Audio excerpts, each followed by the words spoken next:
자, 오늘 수업에서 가장 중요한 단원이 출발합니다. 교재 170페이지 보시면 중개대상물 확인 설명 의무, 그리고 이어지는 거래계약서 작성은 의무편에서 가장 중요합니다.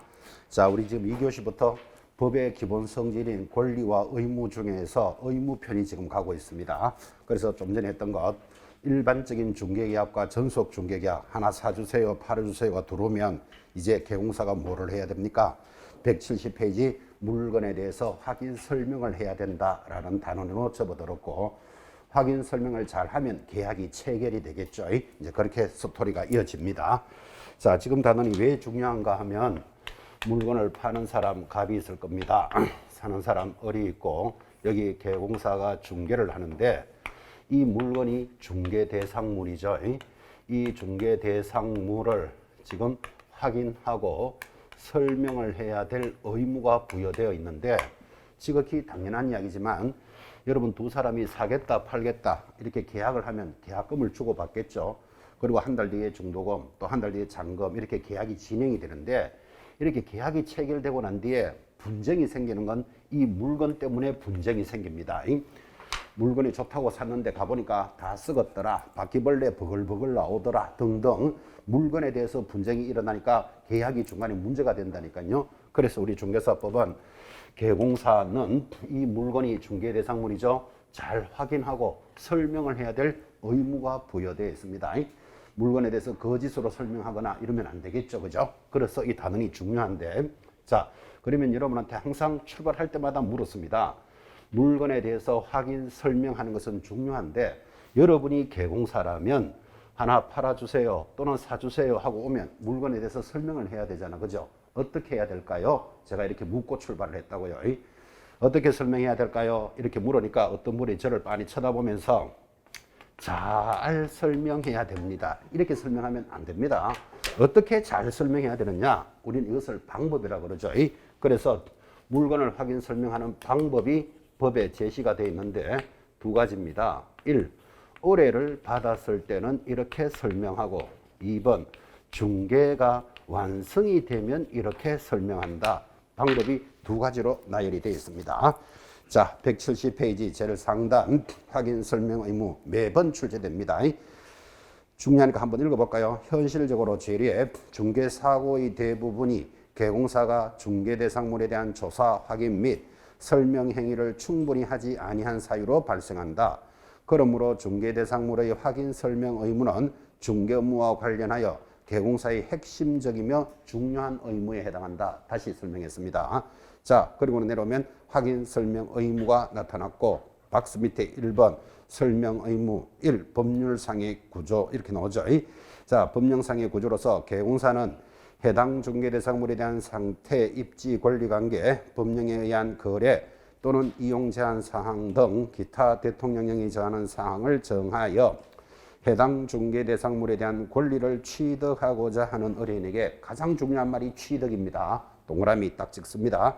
취득하고자 하는 의뢰인에게 설명의 근거 자료를 제시하고, 제시 동그라미 성실 정확하게 설명해야 한다. 설명에도 동그라미를 합니다. 자, 지금 이제 첫째 조문 하나 읽어드렸는데 그 조문에서 얼마나 단조롭게 지금 정리가 되어 있음에도 불구하고 문제를 내면 반은 틀립니다. 자, 지금 의뢰를 받았을 때, 즉 하나 사주세요, 팔아주세요 하고 의뢰가 오면 누구에게 설명하라고요? 권리를 취득하는 자. 자, 갑, 을 중에 취득하는 자가 누굴까요? 을에게 설명해라 이 말이잖아, 그죠? 어떻게? 근거 자료를 제시하면서, 제시에 동그라미 하셨죠? 성실하게 설명해야 한다. 그래서 제시 동그라미, 설명 동그라미 했는데 내용이 얼마나 단조롭잖아, 그죠?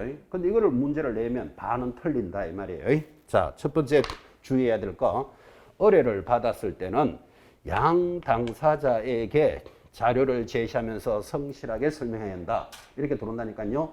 X죠. 그런데 여러분들이 시험지상에서 받았을 때, 그죠? 의뢰를 받았을 때는 양 당사자에게 자료를 제시하면서 성실하게 설명하라.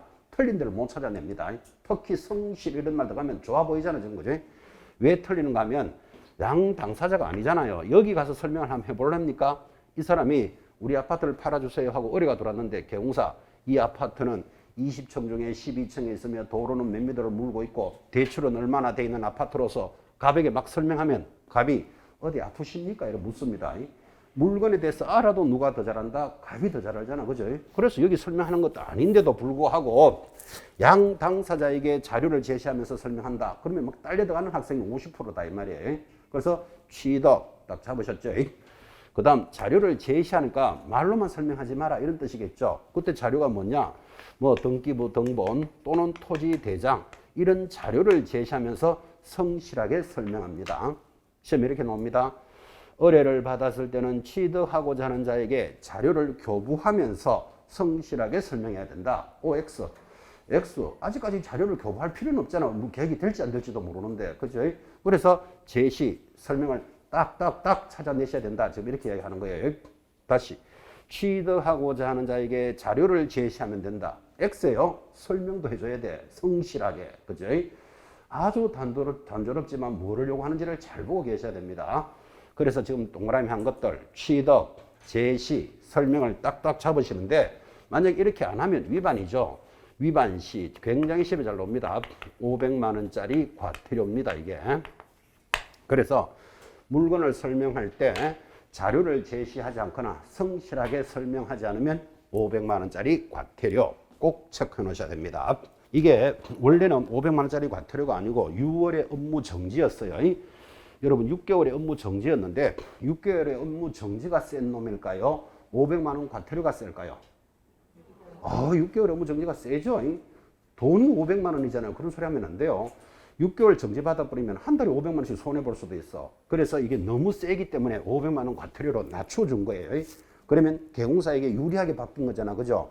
아까 했잖아. 유리하게 바뀐 조문은 무조건 기억해야 된다고. 그래서 이것을 취득한 자에게 자료를 제시하면서 설명 안 하면 6월에 업무 정지에 처한다. 이렇게 나온다고. X예요. 얼마짜리? 500만 원짜리 과태료입니다. 자, 그러면 이제 취득하고자 하는 자에게 이렇게 자료를 제시하면서 성실하게 설명하니까 매수자가 설명을 잘 들었겠죠. 물건이 좋구나. 그럼 내가 사겠소. 이렇게 되겠죠. 사겠소 하면 계약이 체결이 되잖아. 그죠? 계약이 체결되는 것을 뭐라 그런다? 중개가 완성되었다 그래요. 그럼 법에서 중개가 완성이 되면 이렇게 하라. 이렇게 들어옵니다. 거기 교재 넘어가서 완성이 되면 여기입니다. 175쪽부터 보고 다시 앞으로 옵니다. 175페이지 한가운데 1번 확인 설명서의 작성 의무라는 거 찾으셨습니까? 자, 첫째 줄에 개공사는 중개가 완성이 되어 자, 중개의 완성의 밑줄 계약이 체결되었다 이 말이죠. 거래계약서를 작성할 때는 확인 설명 사항을 서면으로 그때 서면이 옆에 확인 설명서라고 설명해 놨죠. 동그라미 짝 찍습니다. 확인 설명서를 작성하여 작성 동그라미 서명 및 날인하고 자 서명 및 날인 동그라미 이를 당사자에게 교부하고 교부 동그라미 대통령령이 정하는 기간 몇 년 3년 동그라미 원본 사본 또는 전자문서를 보존하여야 한다. 보존에도 동그라미. 자, 지금 동그라미를 딱딱딱 찍었다는 뜻은 전부 다 의무이기 때문에 하나라도 빠지면 안 된다. 그래서 지금 동그라미 해주고 있습니다. 자, 다시. 지금 중개가 완성이 되었다. 이 말은 계약이 체결이 되면 이때 여러분 잡으셔야 될 것 양 당사자들에게 해야 돼요. 이게 차이가 나죠. 양 당사자들에게 지금 어떻게 한다고요? 서면으로 작성하고 그것에 대해서 서명 날인하여 하며 당사자들에게 교부하고 일정한 기간 동안 보존하여야 한다. 이렇게 이제 의무를 제시하는 거예요. 자, 양 당사자에게 서면으로 작성, 서명 날인 교부, 보존의 의무가 있는데 그때 서면이 뭘까요? 하면 방금 읽었죠? 확인 설명서라는 양식을 곧 보게 됩니다. 확인 설명서는 1, 2, 3, 4라는 네 가지 양식이 있습니다. 이 확인 설명서를 작성합니다. 누가 작성합니까? 그 조문 첫 번째 개공사는 이렇게 출발하는 걸 잘 보셔야 돼요. 그래서 작성은 누가 한다? 개공사 사장님이 작성하는 거예요. 그래서 내가 물건을 이렇게 설명했다라고 작성을 하고는 서명 날인 누가 할까요? 당연히 개공사가 해야 되지. 내가 물건을 이렇게 설명했어라고 개공사가 서명 날인하고 교부하래요. 자, 당사자들에게 교부해야 되니까 별도의 말이 없더라도 몇 통 작성하고 세 통을 작성해야 된다는 건 자동이죠. 세 통을 작성해서 당사자들에게 교부해주고 자기는 몇 년간 보존한다? 3년간 보존하여야 한다. 이렇게 돌았습니다. 이런 의무를 위반하면 전부 6월에 업무 정지입니다. 자, 그래서 지금부터 이제 제재를 이렇게 배우시면 뭐는 뭐다 이렇게 들어오는데 힘들어하지 마시고 수업할 때 이럴 때는 들기는 잘 들어놓습니다.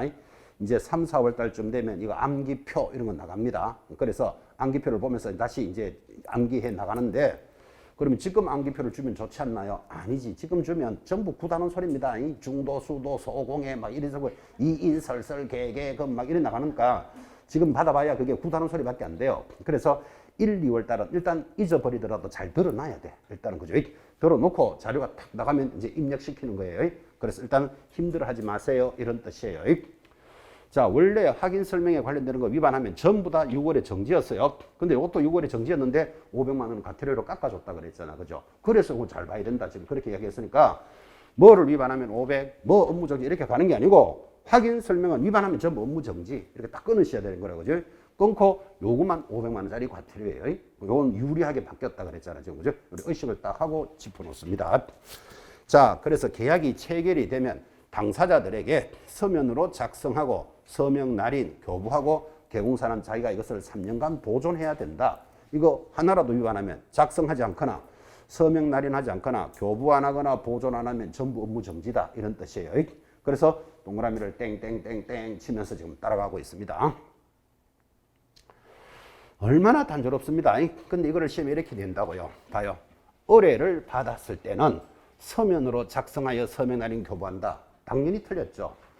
중개가 완성이 되면 취득하는 자에게 등기부 등을 제시하면서 설명해야 한다. 틀렸죠. 이렇게 반대로도 건다고 이게. 그래서 여러분 의식을 딱 해놓으셔야 돼요. 조문이 딱 흘러가면 시험지 흘러가면 100% 나오는 조문인데 비슷하게 보인다고 이거를 그죠. 그래서 크게 강조했습니다. 물건에 대해서 설명할 때는 첫 번째 누구한테 설명한다? 의뢰를 받았을 때는 취득하는 자한테만 설명하는 거예요. 그걸 이전하는 자, 매도인한테 설명하면 매도인이 어디 아프십니까? 묻는다니까. 물건을 알아도 매도인이 더 잘 아는데 지금. 그죠? 그래서 취득하는 자, 그 다음 자료를 제시하면서 성실하게 설명해야 된다. 그죠? 이렇게 성실하게 설명하니까 계약이 체결이 됐어요. 그러면 이번에는 양 당사자들에게 서면으로 작성해서 상방에게 교부해주고 자기는 그거를 3년간 보존해야 된다. 이렇게 가는 거예요. 오늘 보존서류 3개 중에 2개 나왔어요. 앞에 시간에 뭐 보존하라 그럽니까? 전속중개계약서 몇 년? 3년. 지금 나왔어요. 확인설명서 몇 년? 3년. 3개 중에 지금 2개 나왔다니까요. 보관서류에 대해서는 100% 시험에 나옵니다. 앞으로 계속 수업하면서 강조할 거예요. 자, 그때 법이 도입되기를 서면으로 작성, 서명, 날인, 교부, 보존의 의무가 있는데 여기에 업무를 수행한 공인중개사가 있다면 수행한 공인중개사도 작성할 수 있다. 이게 법이 도입이 됐어요. 자, 그러면 수행한 공인중개사 작성을 하면 서명 날인도 개공사와 수행한 공인중개사는 함께 서명 날인합니다. 요게 법이 도입됐다고요. 자, 그러면 함께 서명 날인을 했더라도 교부나 보존은 누가 해야 된다? 개공사가 해야 된다라는 의무입니다, 이게.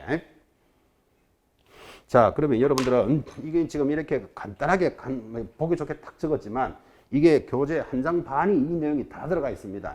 그래서 필기는 이렇게 깔끔하게 해놓고 이 필기를 다르게 해석을 할까봐 이렇게 필기해놓고 계속 확인 학습을 다시 합니다. 자, 일단 필기 됐습니까? 필기 됐으면 지금부터 확인합니다.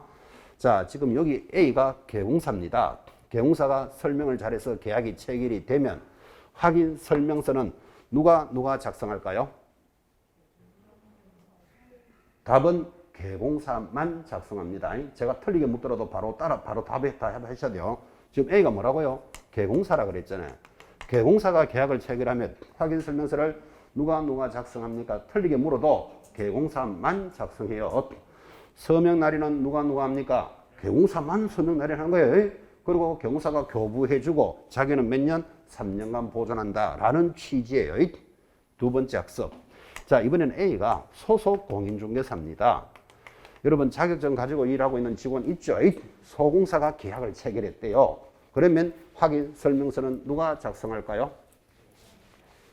자, 누가 작성할까요? 하면 첫째, 개공사가 작성하되 수행한 소공사도 작성해도 된다. 이렇게 대답합니다. 확인 설명서는 하나니까 두 명이 같이 적을 필요는 없잖아요. 지금 그죠? 원래 의무는 누구다? 계공사가 작성할 의무예요. 그래서 법조문이 계공사는 이렇게 흘러갔잖아요. 지금 그죠? 근데 계약을 체결한 소공사는 자기가 작성할 수는 있다. 그죠? 그럼 작성 안 해도 되죠? 계공사가 하면 되니까. 그런데 이 수행한 공인중개사가 작성을 했어요. 그러면 서명 날인은 누가 할까요? 하면 계공사와 소공사 같이 서명 날인해야 돼. 되겠습니까? 그러면 수행한 공인사가 작성하고 서명 날인을 같이 했더라도 교부나 보존은 누가 한다? 계공사가 해야 되는 거예요. 소공사가 교부하고 보존할 의무 그런 건 없다고. 사장님한테 있으니까. 그 필기한 내용을 잘 보라 이 말이에요. 한 번 더. 이번에는 A가 소공사가 아니고 중개보조원입니다. 여러분 잘 아다시피 자격증 없이 일하는 직원도 있죠. 자, 그러면 중개보조원이 만약에 계약을 체결시켰다면 확인 설명서는 누가 작성할까요? 그렇지. 답은 계공사만 이렇게 대답하는 거예요. 서명 날인은 누가 하죠? 계공사만 서명 날인하는 거예요. 그 다음에 교부나 보존도 누가 한다? 계공사가 사장님이 하는 거지 중개보조원이 보관하고 교부할 의무는 없죠. 그러면 이 내용을 딱 들어보면 중개보조원이 만약에 계약을 체결시키면 저 중개보조원은 뭐 하고 있으면 될까요? 옆에다 적어 놓습니다. 빤히 쳐다본다. 그죠? 빤히 이렇게 쳐다보고 있으면 됩니다. 잘 적는가 못 적는가. 그래서 지금 이렇게 이야기하면서 소공사와의 업무의 차이를 지금 느낌을 가지셔야 돼요. 소공사는 자기가 체결한 것에 대해서 작성할 수 있다. 만약에 작성을 하게 되면 서명 날인도 계공사와 함께 서명 날인하여야 한다. 그런 뜻이에요. 중개보조원이 계약을 체결하면 뭐 하면 되고 빤히 쳐다보면 되고 그죠? 약간 삐딱하게 봐도 관계는 없어요. 그래서 서명 날인의 의무가 없다라는 걸 지금 여러분한테 심어주고 있는 거예요. 자, 한양 반인데 자, 방법은 이제 들었습니까? 그러면 확인 설명해야 될 사항이 무엇입니까? 저 물건에 대해서 뭐를 설명해야 되느냐? 이렇게 나오겠죠. 자, 확인 설명 사항 뒤로 돌아가서 교재 172페이지. 자, 172페이지 상단에 가니까 확인 설명 사항 돌았죠? 박스에 빡빡하게 돌았는데 또 이 빡빡해도 이게 문제가 빠지지 않습니다. 자, 물건에 대해서 확인 설명할 사항은 다음과 같다. 172페이지 1번 중개대상물의 종류, 소재지, 지번, 지목, 면적, 용도 등 기본적인 사항. 어디서 많이 듣던 소리 같죠? 제일 앞에 중, 동그라미 합니다. 중. 2번 소유권, 전세권 등의 권리관계도 설명해줘라. 어디서 많이 듣던 소리 같죠? 소, 동그라미. 3번 거래 예정금액과 보수의 실비도 설명해라. 예정금액 예, 동그라미 합니다. 보수와 실비할 때 실, 동그라미. 4번 토지 이용계획 등 공법상 제한사항도 설명해줘야 된다. 어디 동그라미 할까요? 공, 동그라미, 공. 5번째 수도, 전기, 가스 등 시설물의 상태도 설명해라. 어디 동그라미 할까요? 수, 동그라미. 그 다음 6번 벽면과 도배의 상태도 설명해야 된다. 도배할 때 도, 동그라미 합니다. 7번은 워낙 중요하니까 암기하셔야 돼요. 줄 쫙 끄면서 일조, 소음, 진동, 환경 조건도 설명해 줘야 됩니다. 다시 환경 조건이 무엇입니까? 하면 뭐라고 대답하실래요? 일, 소, 진. 이건 암기하셔야 된다고. 시험에 너무너무 잘 나오기 때문에. 8번 도로와 대중교통수단과의 연계성. 18m 도로를 물고 있고 지하철은 몇 미터 거리에 있고 학교는 중학교는 이렇게 설명을 해줘야 된다고요. 제일 앞에 도, 동그라미. 9번 중개대상물에 대한 권리를 취득함에 따라 자 취득에 동그라미 해놓으시고 부담해야 될 조세의 종류와 세율. 조세할 때 세에다가 동그라미도 합니다. 이 취득을 뭐라고 잘 내는가 하면 양도에 따라 이렇게 잘 내요. 시험에 밑에다 양도 X. 여러분 물건을 설명할 때 그 의뢰인이 사는 사람이 이거 내가 사면 취득세 얼마쯤 나옵니까? 이거 물을까요? 안 물을까요? 물죠. 그 취득세 얼마쯤 됩니다. 이렇게 설명을 해줘라. 지금 그 뜻이에요. 그런데 무슨 계공사가 몰라요. 이래가지고는 계약이 안 된다고. 그죠? 그래서 취득에 따른 조세를 설명해 주지 여러분들이 관심이 많은 양도에 관한 조세는 설명하지 않는다고. 그 시험에서 양도에 따른 조세를 설명한다. 이렇게 들어가면 X잖아. 지금 그죠? 취득에 따른 조세예요. 자, 그러면 동그라미 해드렸는데 이 확인 설명해야 될 사항이 무엇입니까? 하니까 양이 쫙 내려오는데 앞으로 시험 때까지 이렇게 갑니다. 중, 도, 수, 도, 소, 공에 동그라미 한 것이 세, 예, 시를 설명한다. 지금 이를 동그라미 했습니다. 어디서 많이 보는 거지 뭐하고 연결되는가 하면 아까 정보를 공개하는 거 들으셨죠? 벌써 1시간 지나서 벌써 좀 약간 맑아졌지만 정보는 뭐였는지 아십니까? 중도, 수도, 소공의 예공을 공개한다. 그렇게 공부했어요. 자, 그러면 그 많은 내용, 이 많은 내용을 왜 이렇게 만들었냐? 느낌이 좀 오는지요. 무슨 느낌인가 하면 중도, 수도, 소공, 예는 확인 설명도 하지만 중도, 수도, 소공, 예는 정보도 공개하는 거예요. 그래서 시험 지문에서 다음 중 확인 설명도 하고 정보를 공개하는 것을 찾으세요 하면 지금 이거 찾으셔야 돼. 다시 확인 설명하지 않는 걸 찾으시오 이렇게 들어요. 그럼 여기는 공시지가가 답이에요. 이렇게 들어오기 때문에 이걸 이렇게 만들어 놓은 거예요. 자, 아까 정보가 뭐라 그랬죠? 중도, 수도, 소공의 예공인데 정보를 공개하지 않는 것 하면 답이 새 실이에요. 왜? 나머지 중도, 수도, 소공예는 지, 나, 개나 다 해야 되는 거잖아 지금 그죠? 그래서 지, 나, 개나 다 해야 되니까 이거를 제목을 그래 만드는 거예요. 중도, 수도, 소공, 예는 지, 나, 개나 다 해야 돼. 확인 설명도 하고 정보도 공개합니다. 이거를 비교하기 때문에 이거를 이렇게 만들어 놓은 거예요. 그래서 지금 이제 처음 들으시면 좀 어색하잖아. 그죠? 그러면 지나간 건 놔두고 확인 설명사항 지금 동그라미 한 거라도 정확하게 봐요. 자, 뭐라고 기억한다고요? 중도, 수도, 소공의 세, 예, 시를 확인 설명하는데 요거 좀 빨리 읽으면 중도, 수도, 소공의 색시까지 설명한다. 이렇게 기억하시라고. 색시를 잡으셔야 정보를 공개하는 거하고 비교될 거예요. 정보는 아직까지 비교를 못하니까 여러분들은 놔두고 지금 확인 설명하는 거라도 정확하게 잡으셔야 된다. 그죠? 제목이 뭐라고요? 확인 설명해야 될 거. 중도, 수도, 소공의 색시까지 설명한다. 이렇게 기억하신다고요. 그리고는 중이 뭐였죠? 중개대상물만 찾아라 그랬잖아요. 여러분들은. 그죠? 그러면 종류, 소재지, 지목은 시험지상에서 올라온다니까요. 중개대상물 찾아냅니다. 도배를 기억하라 그랬잖아요. 도배 딱 찍어내면 벽면의 상태 나옵니다. 수 하니까 뭐가 보이죠? 수도 찾아라 그랬잖아요. 수도만 찾으면 전기, 가스 등 시설물의 상태 옵니다. 도가 뭐였죠? 도로와 입지 조건, 환경 조건. 예를 들면 초등학교, 중학교는 몇 미터 거리에 있고 시장은, 백화점은 몇 미터 거리에 있다. 이런 거를 설명해 줍니다. 소 하니까 뭐가 보이죠? 소유권 딱 찾아라 그랬잖아요. 소유권만 찾아내면 시험지상에서 전세권, 저당권 등의 권리관계는 올라온다니까요. 저 아파트는 농협에 대출이 5천만 원 돼 있습니다. 이런 걸 설명해 줘야 될 거 아니야. 그죠? 권리관계. 공 하니까 뭐가 보이죠? 공법이 보이시나요? 공법상 제한사항을 설명해라. 세가 뭐죠? 취득에 따른 조세. 이렇게 천천히 이제 찾아가는 거예요. 가사를. 얘가 거래 예정 가격. 실이 뭐죠? 보수와 실비도 설명해라. 여러분 아파트를 사는 사람은 이거 사면 수수료 얼마쯤 나옵니까? 이런 거 물어본다 안 물어본다? 당연히 물어보겠지. 그래서 보수와 실비도 설명해 주라 이런 뜻이에요. 자, 지금 빠르게 체크해서 그렇지 양이 굉장히 많습니다. 이거. 그래서 시험 치는 날까지 마르고 딸도록 갑니다. 설명사항이 무엇입니까? 그러면 뭐라고 대답합니까? 중, 도, 수, 도, 소, 공의 색시를 설명한다. 이렇게 크게 잡아주셔야 돼요.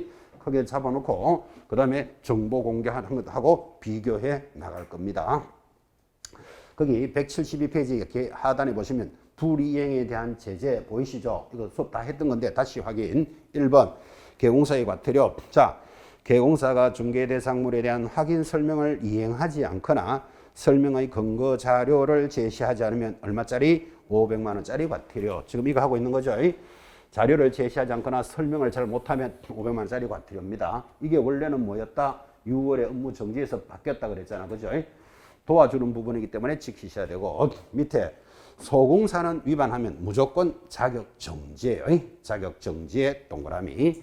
자, 이렇게 해서 이제 확인 설명을 해 나가는데 여러분 확인 설명을 할 때 그죠? 개공사가 한계가 있어요. 무슨 한계가 있는가 하면 봐요. 이 물건에 대해서 지금 설명하는데 중도, 수도, 소공의 색시를 설명하라고 그랬죠. 중개대상물의 종류는 뭐다. 18m 도로를 물고 있고 지하철하고 몇 미터 거리에 있다. 이렇게 설명을 해 가는데 개공사가 아무리 이 물건을 잘 설명하려고 그래도 한계가 뭔가 하면 상태에 대해서는 설명할 수가 없어. 상태가 뭔가 하면 이 아파트를 팔아달라고 왔는데 비가 오면 물이 좀 셉니까 안 셉니까? 상태가 어떻습니까? 상태를 개공사가 설명할 수 있다 없다? 모르잖아. 아파트 탑 본다고 물 새겠네 이거 모르잖아. 그죠? 아래 위층 간에 소음과 진동이 있습니까? 이게 상태잖아요. 상태를 개공사가 아파트를 탁 보면 소음이 있고 진동이 있겠네 이렇게 알 수가 없잖아. 그죠? 이런 상태는 누가 알죠? 물건을 가지고 있는 자가 잘 알잖아. 지금 그죠? 그래서 한계가 있으니까 이 상태에 대해서는 이 사람에게 자료를 요구할 권리가 있다. 이를 자료 요구권이라고 해요. 무슨 말인지 이해하시겠죠? 상태는 개공사가 알 수 없으니까 자료를 요구할 권리가 있다. 171페이지. 자, 171페이지 상단에 2번 찾았습니까? 중개대상 물건에 대해서 자료 요구권 1. 법률상의 구조. 개공사는 확인 설명을 위해서 필요한 경우에는 누구에게 자료를 요구해야 되죠? 매도 임대인 줄 딱 꺼놓고 물건을 가지고 있는 자죠. 이거를 매수 임차인에게 이렇게 들어오면 여러분 틀린 거 찾아내겠냐고. 주목합니다. 이 물건에 대한 상태는 갑에게 요구한다, 을에게 요구한다. 상식적으로 갑에게 요구해야 되죠. 그죠? 그래서 갑을 뭐라 부른다? 매도 임대인이잖아. 물건을 가지고 있는 자한테 요구해야 되잖아요. 이거를 매수 임차인에게 요구한다. 이렇게 들어오면 틀린 걸 찾아내야 된다고. 그죠? 매도 임대인에게 물건에 대한 상태에 관한 자료, 상태라고 돼 있죠. 상태의 동그라미. 자료를 요구하여야 한답니까? 할 수 있답니까? 할 수 있다. 이것도 하여야 한다 하면 X예요. 왜 그런가 하면 여러분 우리 중개사법은 개공사를 규제하는 법이지 매도인, 매수인한테 하여야 한다. 그러면 틀려요. 할 수 있다. 임의적인 사항이라는 거 잘 보시고 특히 무엇을 요구합니까? 상태라는 말을 잘 보셔야 돼.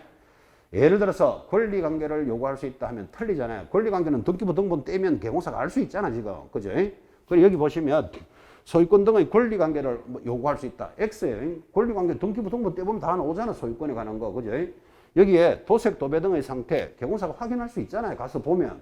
수도, 전기, 가스 등 시설물의 상태 이런 것들이 이제 상태를 요구하는 거예요. 그래서 상태를 누구에게 요구한다? 갑이 누구다? 매도 임대인에게 요구하는 거예요. 그때 박스 밑에 동그라미 2번 자료 요구의 대상.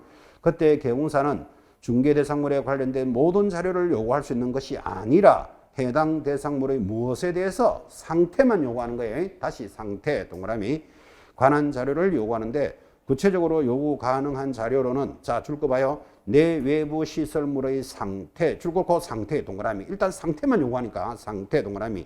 밑에 벽면과 도배의 상태 줄 거 상태 동그라미. 그 다음 상태가 안 들어가는 말이 하나 있어요. 환경 조건으로서 일조 소음 진동을 요구하는 거예요.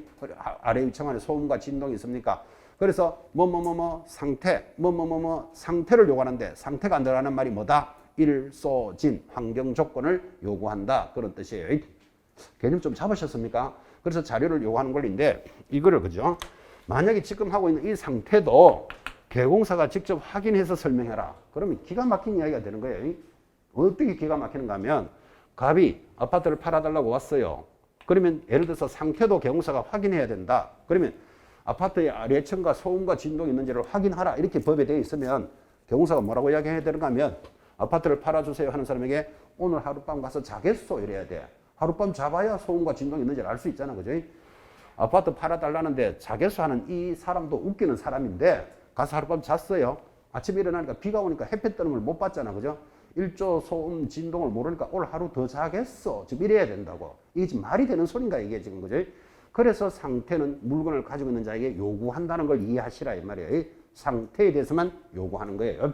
자, 그때 3번 자료를 요구해도 되고 안 해도 되는데 3번 자료 요구에 불응을 합니다. 불응 동그라미. 자, 옆에 매도 임대인 등 권리를 이전하는 의뢰인이 물건의 상태에 관한 자료 요구에 불응을 하면 다시 불응의 동그라미. 불응을 하면 개공사는 그런 사실을 누구에게 설명한다? 매수 임차인에게 설명하고 설명의 동그라미 확인 설명서에 밑에다가 기재해야 한다 그랬습니다. 기재도 동그라미. 지금 이 소리 하고 있는 거죠. 곧 확인 설명서를 여러분 보게 될 건데 지금 상태에 대해서는 요구할 수 있으니까 갑에게 물어봤어요. 비가 오면 물이 좀 셉니까? 안 셉니까? 상태가 어떻습니까? 이렇게 물으니까 갑이 우리 아파트는 비만 오면 물이 줄줄줄 셉니다. 이렇게 말하는 놈은 한 놈도 없겠죠. 자기 물건을 흠을 지우지 않으니까. 그런데 상태가 어떻습니까? 하니까 쓸데없는 소리 하지 말고 집이나 잘 파시오. 이렇게 불응을 합니다. 왜 불응할까요? 물건에 하자가 있을 수가 있다고 봐야 되잖아. 그죠? 그러면 그것을 누구한테 설명한다? 매수자한테 설명해 줘야 안 되겠어요? 내가 상태를 물어보니까 쓸데없는 소리 하지 말고 집이나 잘 팔아라 합디다 이렇게 설명한 것을 확인 설명서에다가 딱 기재를 해놔야 돼. 그렇게 안 해놓으면요, 여러분 물건에 하자가 있어도 매수자는 살려면 삽니다. 왜 사는가 하면 내가 원래 사고 싶었던 물건이고 가격이 싸게 나왔고, 그죠? 그러면 이거 사가지고 내가 수리해서 쓰지 뭐 이렇게 해놓고 하자가 있어도 산다니까요. 이렇게 사놓고는 이사 와가지고 일주일 만에 비가 오니까 물이 막 줄줄줄 새는 거예요, 베란다에. 그러면 경사를 찾아와가지고 야, 당신이 다 썩은 물건을 소개하는 바람에 내가 뭐 수리비가 1,000만 원 들었다, 책임지시오 이런다니까요. 경호사 황당하죠. 내가 설명했잖아. 이러니까 언제 설명했는데 이러면 불쟁이 생긴다고. 그래서 설명을 하고 확인 설명서에다가 딱 적어놔야 된다고. 뭐라고? 쓸데없는 소리 하지 말고 집이나 잘 팔아라 합디다 이렇게 딱 적어놔야지 나중에 분쟁이 일어나더라도 근거가 만들어지잖아. 그죠? 그래서 설명하고 기재한다는 말에 동그라미 하셨는데, 이 정도로 진하게 설명하는데도 자료 요구에 대해서는 그런 사실을 설명하면 된다 이렇게 시험에 나온다고요. 설명만 하는 게 아니고 뭐도 해야 된다? 기재도 해야 돼요. 거기까지 어시경 하셔야 됩니다. 제일 밑에 3번 봅니다. 자, 그러면 물건을 잘 설명하기 위해서 이런 게 도입이 됐죠. 의뢰인에 대한 신분증 제시를 요구할 권리도 있다. 동그라미 1번. 법률상의 구조 해놓고 개공사는 중개 업무의 수행을 위해서 필요하다면 중개 의뢰인에게 줄 것입니다. 주민등록증 등 신분을 확인할 수 있는 정표를 제시할 것을 요구할 수도 있다. 법에 도입됐어요. 그래서 물건을 팔려고 온 사람이 진짜 자기 물건인지를 확인해야 된다니까요. 그래서 미안하지만 주민등록증 좀 봅시다 이렇게 이야기하셔야 되는데, 사실은 법에는 이렇게 돼 있더라도 손님에게 신분증 내보세요 이러기가 좀 개공사 입장에서 어렵잖아. 그죠? 그러면 뭐라고 이야기하셔야 되는가 하면, 물건을 팔려고 오면, 그죠? 여러분들은 우리는 신분증을 복사해 놓습니다 이렇게 말하시는 거예요. 복사합니다 이 말은 내놔라 지금 그 말이에요. 그리고 사실 복사 딱 떠나야 돼. 왜 그러면 나중에 집을 팔고도 나는 집을 판 사실이 없다 이런 놈이 있다니까요. 그래서 자기가 왔다는 걸 딱 가지고 계셔야 된다고. 그래서 지금 조문이 뭐다? 주민등록증 등 신분증을 요구할 권리가 있는 거예요. 법으로 권리를 만들어 놓은 거예요. 그러면 여러분들은 권리가 있으니까 반드시 신분증을 복사를 딱 떠놓으셔야 된다고. 여러분 은행에 가보셨나요? 은행에서 업무를 보는데 앞에 있는 여직원이 신분증 봅시다 들어보신 적 있나요? 보기만 합니까? 복사합니까? 100% 복사해 놓습니다. 본인이 와서 업무를 했다는 걸 딱 가지고 있다니까 지금. 그죠? 그래서 우리 물건에 대한 확인 설명도 이런 권리가 도입이 되는 겁니다. 제일 밑에 동그라미 2번 취지. 권리자가 아닌 자들의 기망행위, 기망은 속이는 거죠. 기망행위 등을 방지하기 위하여 개공사에게 중개 의뢰인에 대한 진정한 권리자인지를 확인할 수 있는 근거 규정을 둔 것이다. 그래서 사실 현실적이긴 좀 어렵죠. 손님한테 주민등록증 내보시오 이렇게 어렵지만 여러분들이 이런 법이 도입됐다는 걸 기억해 놓으셔야 돼요. 그래서 아까 이야기했다시피 머리를 살짝 써가지고 좀 내놓으시오 이러지 말고 우리는 신분증을 복사해 놓습니다 이렇게 말하는 거예요. 그 말은 내놔라 이 말이에요. 그래서 복사를 딱 해놓고 가지고 계셔야 돼. 그래서 본인에 대한 물건에 대해서 확인 설명해서 진정성을 확인하는 제도가 도입이 됐습니다. 자, 이제 확인 설명서 구경합시다. 교재 170 여기죠. 여기입니다. 175페이지 일단 갑시다. 자, 175페이지 제일 밑에 보시면 법정 서식의 사용 의무 해놓고, 좀 전에 우리가 이거 배우셨죠? 서면으로 작성할 때는 뭐를 작성한다? 확인 설명서를 작성하는데 종류가 모두 몇 개? 1, 2, 3, 4, 4종류가 있습니다. 자, 175페이지 밑에 2번 법정 서식의 사용 의무. 확인 설명서의 법정 서식은 국토교통부령으로 정하고 있고, 따라서 개공사는 중개가 완성되어 거래계약서를 작성할 때는 이 법정 서식에 따라 확인 설명서를 작성하여야 한다. 누가 작성해야 된다고요? 개공사는 이렇게 나가잖아. 그죠? 확인 설명서 아까 개공사가 작성을 합니다. 그리고 한 장 넘기시면 확인 설명서 양식이 나타나는데 176페이지 거기 하단에 4번 확인 설명서의 법정 서식과 작성 방법 찾으셨나요? 자, 확인 설명서 서식은 시행 규칙 별지 서식으로 강제되어 있는데 이에는 줄 하나 끕시다. 1번 주거용 건축물이 있다. 그리고 1번이에요. 그게 2번이 뭐죠? 비주거용 건축물이 있다. 3. 토지가 있다. 4. 임목, 광업재단, 공장재단. 이거를 한마디로 준부동산이라고 불러요. 준부동산의 4종류로 구성이 되어 있습니다. 그리고 그 4번의 마지막 두 줄 내려오시면 2012년부터 영문의 서식도 도입이 되어 외국인을 대상으로 좀 더 편리한 서식으로 활용할 수 있다. 거기 영문 서식이 도입, 그거 줄 거 넣으셔야 돼요.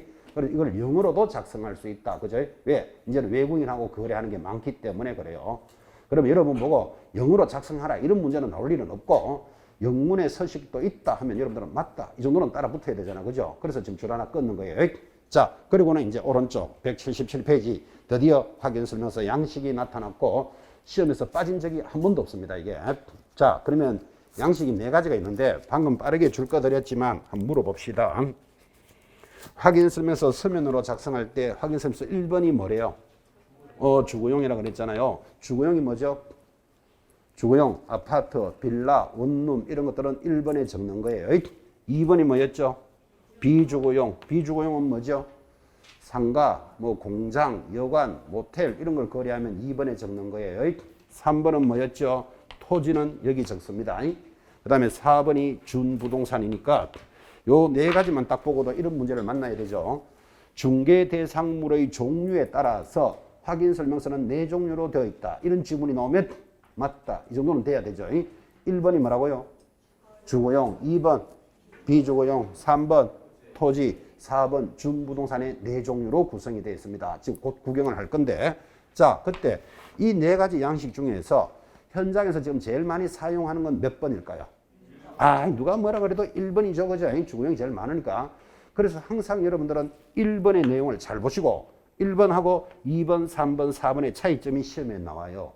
그래서 항상 지금도 양식을 보겠지만 1번은 반드시 체크해 놓으셔야 됩니다. 자, 봅시다. 177페이지.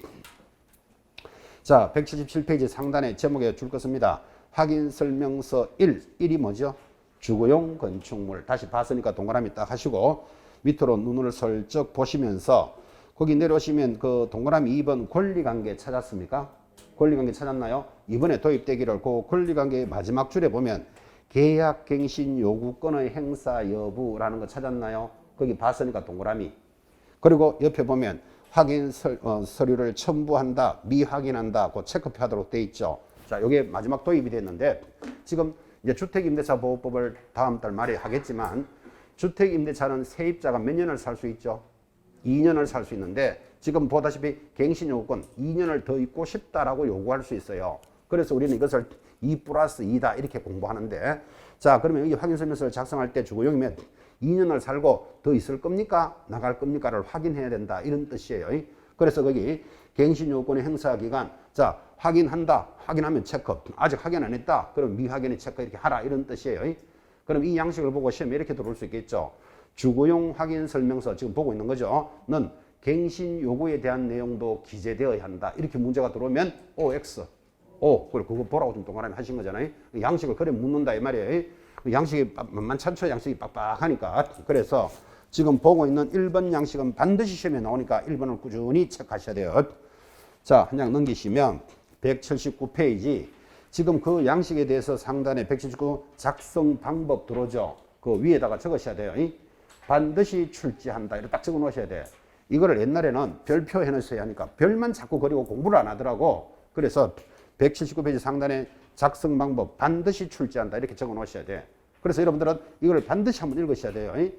앞에 있는 양식을 작성을 할 때 2번은 이렇게 적어라, 3번은 이렇게 적어라 이렇게 설명해 놨다고. 그죠? 그래서 반드시 작성하니까 체크해 놓으셔야 됩니다.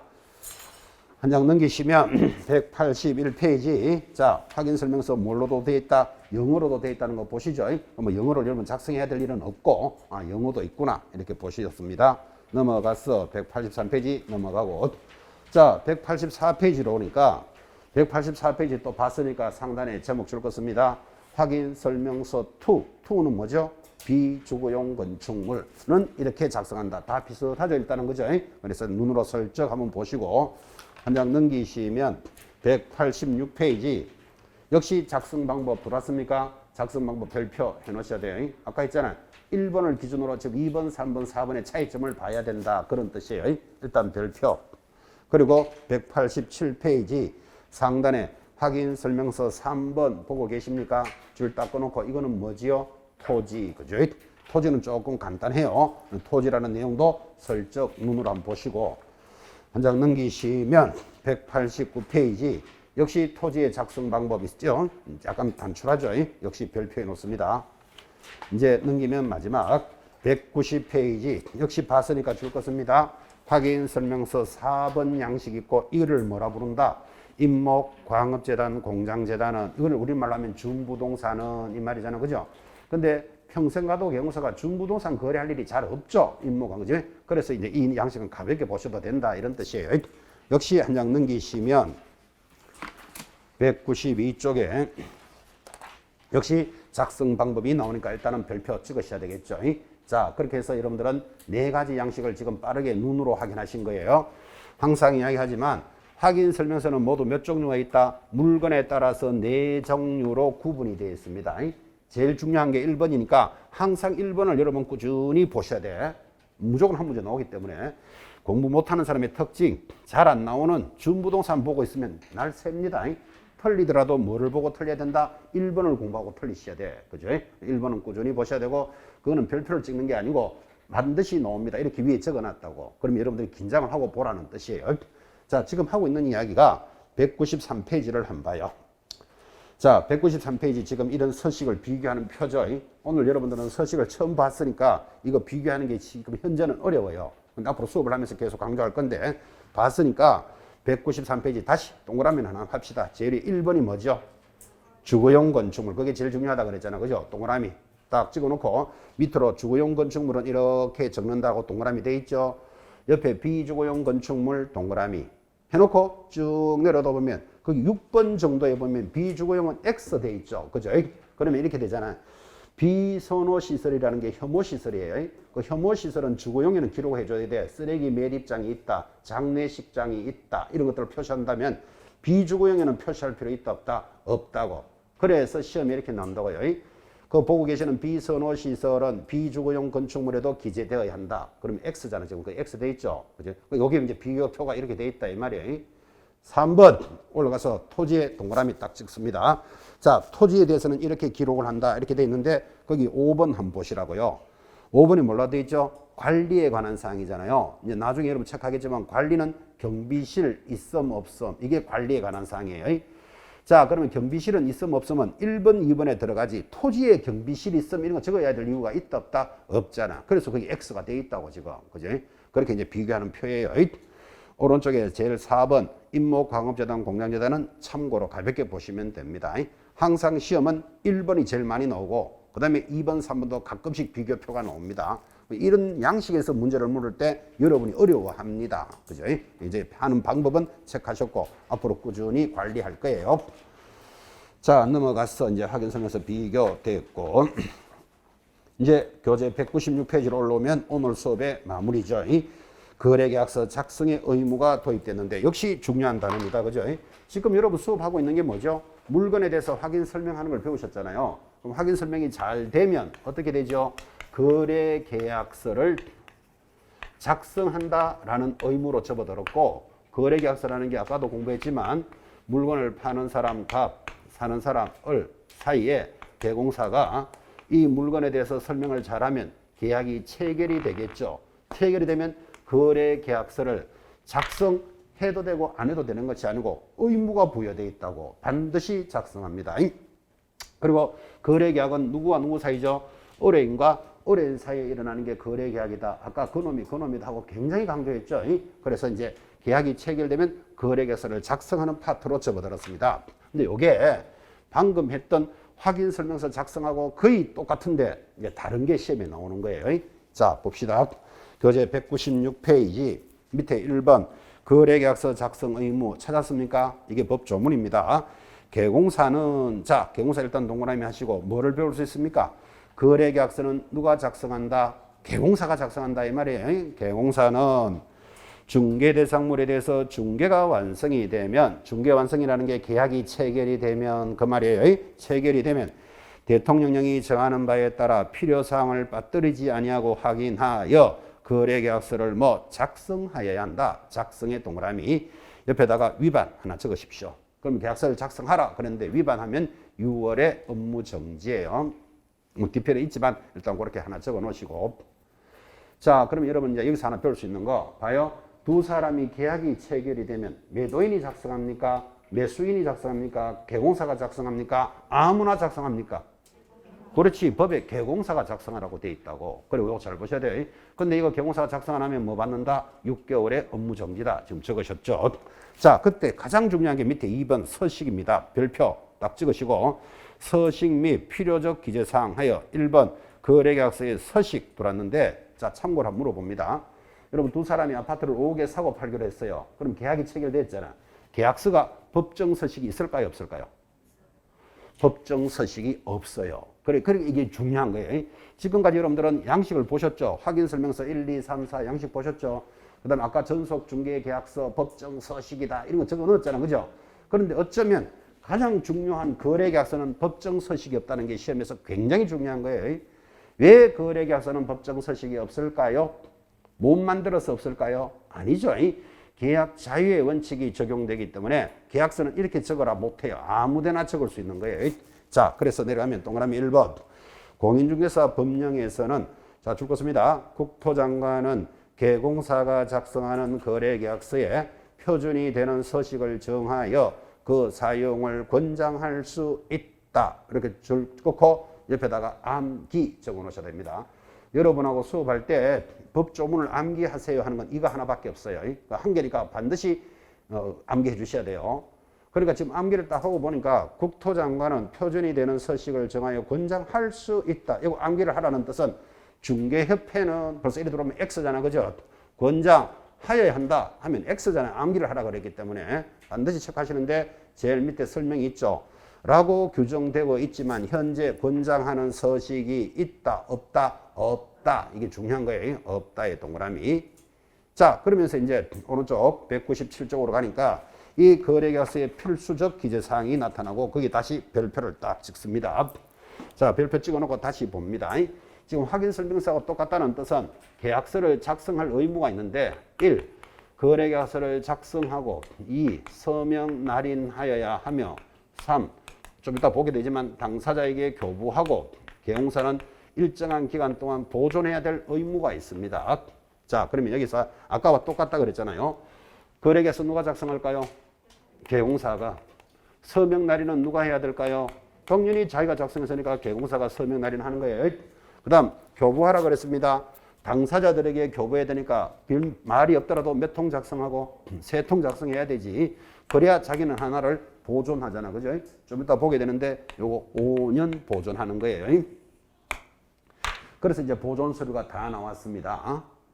자, 첫 번째 보존하는 거 뭐 배우셨죠? 전속 중개 계약서 몇 년? 3년. 두 번째 뭐? 확인 설명서 3년 보관해야 돼요. 세 번째 거래 계약서 몇 년? 5년. 이게 보관하는 게 3개고 이 3개가 계속 돌아가면서 문제 냅니다. 그래서 보관하는 거 3개 딱 잡으셨고 여기에 법이 도입되기를 아까와 똑같이 개공사가 하되 업무를 수행한 공인중개사는 작성할 수도 있다. 그죠? 아까와 똑같아요. 자, 수행한 소공사가 작성하면 서명 날인도 수행한 공인중개사는 함께 서명 날인합니다. 똑같다 그랬잖아요. 자, 그러면 수행한 공인중개사가 작성, 서명 날인을 했더라도 교부나 보존은 누가 해야 돼요? 그 개공사가 하는 거예요. 소공사 직원이 뭐 보관하고 교부하고 그런 의무는 없다고. 그죠? 아까와 똑같아요. 똑같다는 뜻에서 다시 중개보조원이 계약을 하면 보조원은 뭐 하고 있으면 되죠? 빤히 쳐다본다. 그까지도 똑같다고. 그죠? 빤히. 자, 그런데 확인 설명서가 지금 다른 게 하나 들어왔죠. 뭐가 다릅니까? 여기 작성 서명 날인 교부 보존이 똑같이 오는데 여기 서식이 다르다고. 확인 설명서는 아까 보셨죠? 법으로 정해진 서식을. 여기 5번째 거래계약서 서식은 지금 뭐라고 했죠? 법정 서식이 없다. 이게 차이점이라고. 그죠? 근데 이거를 강조해서 수업을 안 하면요. 일반인들은 아니 이게 10억짜리 공장이라고 칩시다. 10억짜리 공장을 팔고 사는데 개공사가 거래계약서는 법정 서식이 없으니까 신문지를 쫙 짜가지고 여기다가 계약서 적읍시다. 이래도 된다 안 된다?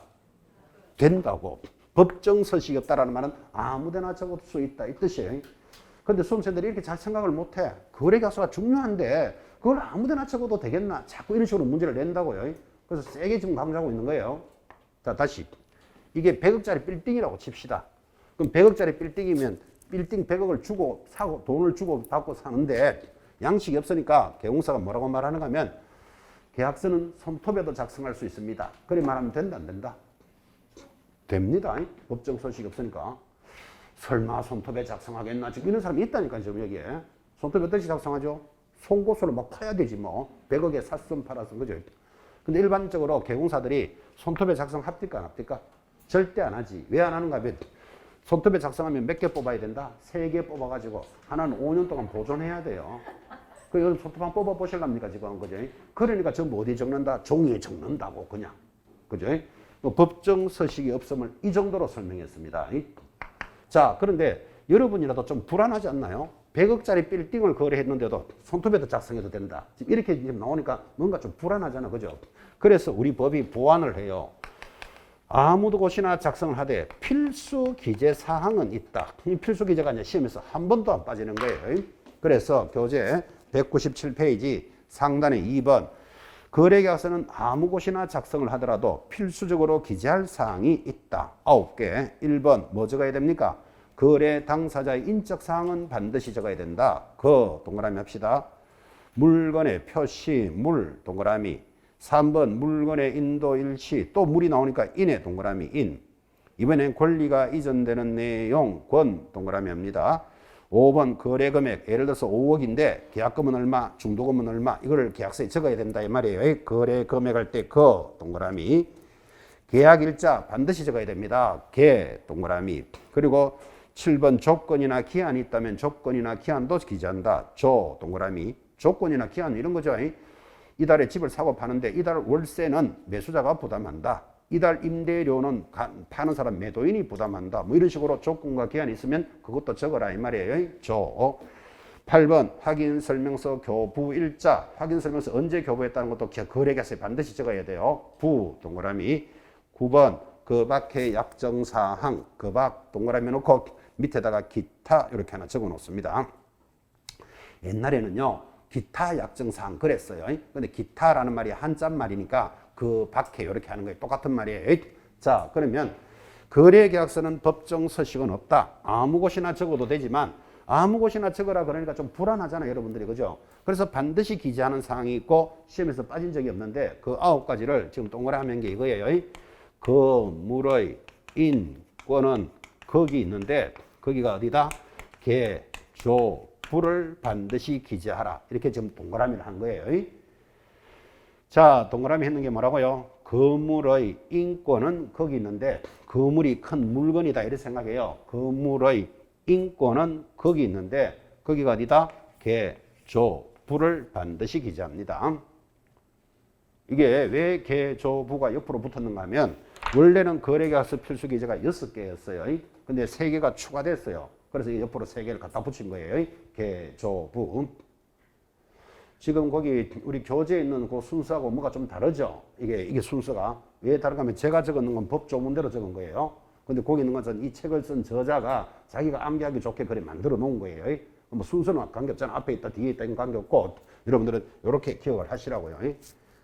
아까 1교시 이런 거 있죠? 중개계약서의 필수기재, 물가 수준을 기재해야 됩니다. 우리 이제 이렇게 공부해놨잖아. 그죠? 물은 뭐다, 가는 뭐다는 천천히 가면 되는데 원래 법조문이 물가 수준, 중개대상물의 위치와 구묘가 제일 앞에 있어요. 근데 아까 책에 보면 그게 2번째 들어가 있다고. 왜 들어가 있다? 저자가 자기가 암기하려고 그렇게 만들어 놓은 거예요.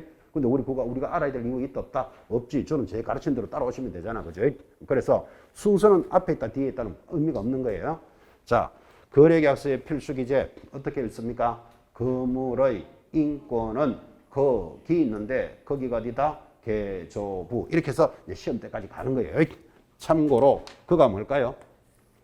거래 당사자의 인적 사항 이렇게 가는 거예요. 물건에 대한 표시, 인도 일시, 권리가 이전되는 내용, 거래 대금, 기타 약정사항 적으라 그랬죠. 기타 약정사항, 계약 일자, 조건과 기한, 확인 설명서 교부 일자를 반드시 기재하라 그랬습니다. 매년 시험에 나옵니다. 거래계약서의 필수 기재. 그리고는 이제 제일 밑에 보면 3번 계약서의 서명 및 날인 지금 다 적었습니다. 중개보조는 빤히 쳐다보면 되고 이런 이야기 다 했죠. 서명 및 날인. 넘어가면 교재 198페이지 중간에 4번 계약서를 교부 보존하는데 거기 4번의 둘째 줄에 원본, 사본 또는 전자문서를 몇 년간 보존합니까? 5년간 보존한다. 그래서 보존서류가 다 나타났고, 자, 그래도 매년 시험에 나오는 게 또 밑에 5번입니다. 별표. 자, 찍어놓고 거짓계약서, 이중계약서 작성을 금지한다. 여러분, 계약서에 관련되는 문제는 지금 이 5번을 빼고 문제를 물을 수가 없어. 여러분, 밖에 나가면 계약서를 작성할 때 다운계약서 작성합니다. 이런 말 들어봤나요? 다운계약서가 무슨 뜻이죠? 1억짜리로 계약해놓고 8천만 원짜리 하나 더 적는 거죠. 왜 그렇게 작성하죠? 세금 등을 아끼려고. 그래서 다운계약서도 있지만 업계약서도 있습니다. 예를 들어서 1억에 계약했는데 1억 3천으로 계약서를 만든다고 나중에 양도세를 줄이려고 그러는 거예요. 그래서 다운계약서, 업계약서를 이중계약서라 그러잖아요. 그래서 우리 계약서 작성에 관련되는 문제가 탁 들어오면 이중계약서 작성을 금지한다. 이건 무조건 시험에 나온다고. 그죠? 그래서 5번 별표하시고, 개공사가 거래계약서를 작성할 때는 거래 금액 등 거래 내용을 거짓으로 기재하거나 서로 다른 2개 이상의 계약서를 작성하여서는 아니 된다. 그 당연한 소리잖아. 그죠? 그럼 이거를 다른 2개 계약서를 작성할 수 있다. 이렇게 문제 낼 일이 없으니까 밑에다가 위반시 적으셔야 돼요. 그래서 다운계약서를 거짓으로 작성하면 위반시 받아쓰기 합니까? 해놓고 상대적 취소 사유 이렇게 딱 걸어 놓으셔야 돼요. 그래서 거짓계약서를 작성하면 상대적 취소 사유예요. 상대적 취소가 무슨 뜻이죠? 영업을 취소할 수 있다. 이렇게 걸어 놨다니까요. 그런데 시험에 어떻게 나오는가 하면 다운계약서를 작성하면 반드시 취소해야 한다. 벌써 틀렸죠. 그러다가 이중계약서 작성하면 1년 징역 1,000만 원 벌금에 처한다. 이렇게 나온다고 틀렸잖아요. 뭐라고 그랬죠? 상대적 취소 사유만 있습니다. 이런 것들이 여러분 나중에 어렵습니다. 이게 자꾸 이제 지금은 몇 개 안 들었을 때는 그냥 가볍게 듣는데 이게 이제 자꾸 쌓이면 막 뒤섞여가지고 어디서 이야기하더라 막 이래 이제 헤매게 된다고. 그죠? 그래도 잊어버릴 때 잊어버리더라도 좀 적어놓고 생각하셔야 돼요. 그래서 암기표 따로 나간다 그랬잖아요. 지금 그죠? 한 번만 더 물읍시다. 거래계약서에 관련되는 문제에서 빠질 수 없는 거 이중 작성하면 어떻게 되죠? 그래, 상대적 취소. 그거 지금 체크하시라고. 그죠? 그렇게 해서, 이중계약서는 1년 징역 1,000만 원 벌금 이런 거 안 붙는다니까요. 상대적 취소만 있습니다. 자, 오늘은 여기까지 합시다. 하단에 위반실 제재 지금 설명 다 했습니다. 그 6번에 1번 보면 개공사가 뭐 한다? 상대적 등록 취소 보이시죠? 그거 밑에 보나마나 거짓 계약서 작성 나올 거예요. 그러고 나머지 오른쪽에 가면 개공사는 전부 업무 정지, 소공사는 자격 정지 사유예요. 거기 199페이지 거기 밑에 예제 문제 바로 위에 방금 설명했는 게 있죠. 예제 문제 199페이지 바로 위에 보면 주의 있습니까? 요거 좀 아쉬운 게 이런 것들은 좀 큰 글씨로 넣어줬으면 훨씬 낫는데 작은 글씨로 들어가니까 수험생들 입장에서 약간 시시하게 보이잖아요. 이게 지금 그죠? 주의 별표 해놓고 방금 했어요. 개공사나 소공사가 거래 내용을 거짓으로 기재하거나 서로 다른 2개 이상의 계약서, 다운계약서를 작성한 경우에는 행정형벌로서 1년에 1,000만 원의 벌금에 해당되지 않는다 그랬잖아요. 1년에 1,000 들어오면 틀린다 이 말이에요. 이런 것들이 아주 중요한 거예요. 꼭 공부해보면 1년에 1,000만 원 매길 것 같은 느낌이 들기 때문에 그래요. 주의해야 된다. 별표 딱 찍어놨습니다. 자, 오늘 수업을 여기까지 해서 거래계약서 작성까지를 마무리했습니다. 대단히 수고하셨습니다. 다음 주에 뵙겠습니다.